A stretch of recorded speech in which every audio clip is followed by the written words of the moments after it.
ইউক্রেনের যুদ্ধবিরতি ইস্যুতে রুশ প্রেসিডেন্ট ভ্লাদিমির পুতিনকে 50 দিনের আলটিমেটাম বেঁধে দিলেন মার্কিন প্রেসিডেন্ট ডোনাল্ড ট্রাম্প। তা না হলে 100% পর্যন্ত শুল্কের বোঝা বইতে হবে রাশিয়া ও দেশটির বাণিজ্যিক সহযোগীদের। অর্থাৎ মস্কোর সাথে বাণিজ্য করে এমন যে কোনো দেশ যুক্তরাষ্ট্রে পণ্য পাঠাতে চাইলে গুনতে হবে এই শুল্ক হার। সোমবার ওভাল অফিসে ন্যাটো মহাসচিবের সঙ্গে বৈঠক শেষে এ হুমকি দেন ডোনাল্ড ট্রাম্প। জানান কিয়েভকে দেওয়ার জন্য ন্যাটোভুক্ত দেশগুলোর কাছে প্যাট্রিয়ট মিসাইল সিস্টেম সহ বিলিয়ন বিলিয়ন ডলারের অস্ত্র বিক্রি করবে ওয়াশিংটন। তবে ইউক্রেনকে দূরপাল্লার রকেট দেওয়ার বিষয়ে এখনও কোনো সিদ্ধান্তে পৌঁছায়নি যুক্তরাষ্ট্র।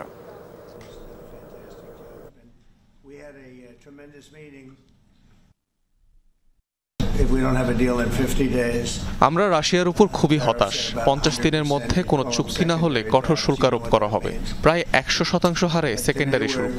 এই যুদ্ধে প্রায় $350 বিলিয়ন ব্যয় করেছে যুক্তরাষ্ট্র এবং আমরা এর অবসান দেখতে চাই।